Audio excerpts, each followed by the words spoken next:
Have you ever pondered how the intricate web of slave trading in Nigeria began?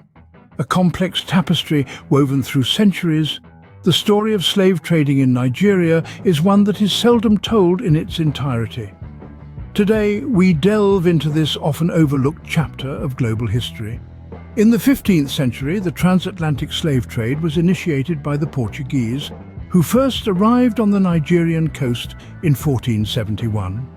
The indigenous African kingdoms, such as the Kingdom of Benin and the Kingdom of Ife, were engaged in domestic slavery long before European contact. However, the arrival of the Portuguese marked the beginning of an era that would transform the region in unimaginable ways. By the 16th century, the British joined the Portuguese in the slave trade. Nigeria's coastline, dotted with creeks and inlets, provided the perfect backdrop for the clandestine activities of the European slavers.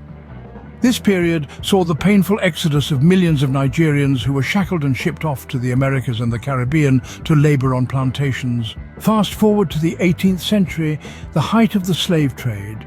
The infamous Middle Passage saw millions of Africans, a substantial number of them Nigerians, endure the harrowing journey across the Atlantic. The Nigerian city of Lagos became a significant port for exporting slaves, and Calabar a major slave trading post. However, the winds of change began to blow in the 19th century. The abolition movement was gaining momentum in Europe. In 1807, Britain passed the Slave Trade Act, outlawing the slave trade within the British Empire. This did not immediately end the trade in Nigeria, as other European powers continued their operations. Gradually, though, as the century progressed and more countries outlawed the trade, the number of slaves exported from Nigeria began to dwindle. The final nail in the coffin of the slave trade came in the form of the scramble for Africa in the late 19th century.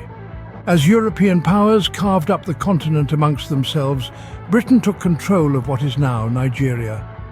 In 1901, the British administration formally abolished slavery in Nigeria, marking the end of a dark chapter in the country's history. Yet, the legacy of the slave trade in Nigeria is far from forgotten. The echoes of this brutal period reverberate even today, shaping the social, economic and political fabric of the nation. In this exploration, we've journeyed from the dawn of the slave trade in the 15th century to its eventual abolition in the early 20th century. We've seen the role of European powers, the impact on the indigenous kingdoms, and the enduring legacy that this period has left on Nigeria. Through understanding this history, we can better appreciate the complexities of Nigeria's past and the resilience of its people. It's a story of pain and exploitation, but also of endurance and survival. So, the next time you ponder about the history of slave trading in Nigeria, remember the untold stories that have shaped the nation we see today.